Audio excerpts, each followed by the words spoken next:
Hey guys, back another video here. Something I've noticed recently, and obviously today when I'm recording this is the Super Bowl. Since I've been at my cashier job for a while now, I have noticed there's a really big trend when it comes to people just simply not focusing on the deals that are given to them. So for example, where we are, if you put in your phone number, you'll get a whole bunch of deals that are kind of not really exclusive. You just have to put in the phone number, right? And that's it.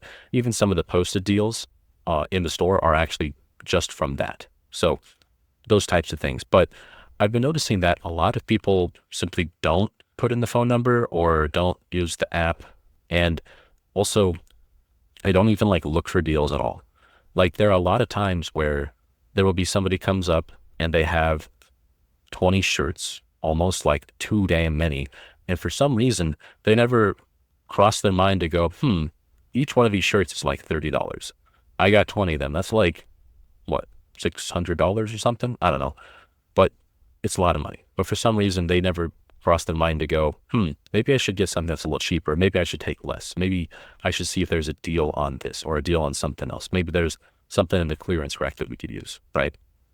And I don't understand it that much because the whole point of a lot of the ways that you get people in the door is from a deal. And I know there's a lot of dangers of people just buying only the deal because that's another way of just spending your money. But I don't get it.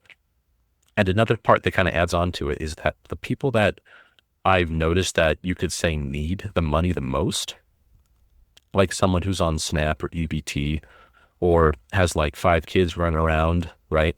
You see that as a cashier, they're there. They also don't use the system. They don't use the deals. Every day I get at least one person out of probably like more than 100 that I see that is mega focused on those deals. Every single item they have is clearance. Every single item they're getting is like a buy one, get one, or 20% off, 50% off. But I just don't understand why people don't focus on that. And I think it is a massive area that you could always focus on for your finances, for your budgeting, because when it comes to like investing, that's something that you can't control a lot of it. But when it comes to what you spend on a day-to-day basis, weekly, monthly, you get to determine that like 80% of it, right? The 80-20 rule. Like you get to determine 80% of that and 20% maybe you can't, right? You're not going to find milk that's any cheaper unless it's like on a deal, right? So I've noticed that and I've been trying to figure out why people don't just simply do it. And I know there's a couple things like you have the cognitive load of poverty, right? Where people who are on SNAP, who are on scarcity, they don't want to spend that much money, right? Even if it's like buy 2 ramen and get like half off one of them or something, they only buy 1 ramen, right? It doesn't really make a lot of sense, but they don't go to the point to actually get into the nitty gritty to actually save that money.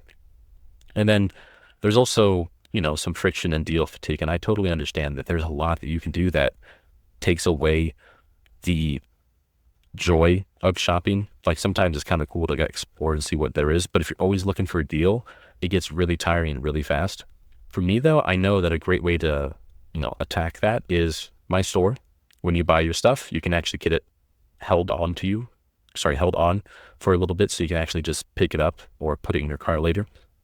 And the best thing to do is just look on the phone, look on the app and find those deals and buy that way.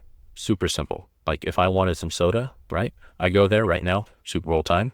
It's like, it's been, buy 3, get 40% off the entire thing, which is a really good deal because soda is pretty expensive. Even for like a 12 pack, it's like $8, maybe $9 sometimes. Kind of depends. And one of as well is when we talk about like the illusion of affordability. And when it comes to what people use with credit cards, right? It doesn't have to be credit cards. It can be a card. It can be your phone. It can be the Apple, tap to pay. But as long as it's not real cash, we definitely do not have that set feeling of, uh-oh, I'm spending money. Uh-oh, this is real money, right? So I see that one as well. But if you have any other answers as to why people just don't focus on it and take advantage of it, I know for me, I can get like easily 20% off every time I go shopping. Like, why would I want to pay You know, when I go to my groceries, it's usually about $50 in total. But before these savings, it's like 70 or maybe sometimes $80. And I just get a whole bunch of deals to say, cool, that's my $50 for the week. I'm good to go. I'm shooting for like $200 a month. That's it. So if you have any ideas why people don't do that, please let me know. I've been curious about it, and I've wanted to know maybe if you have your own ideas of why this works, or why you have, or if you have your own ways of saving your own money. You can leave them down in the comments, let people see it, and we can all be more safe with how we spend our money. We can be average and actually get those deals that are there and go from there. So I hope you all had a good Super Bowl. Hope you all didn't do too much. But I will see you all later, and have a good night. Bye-bye.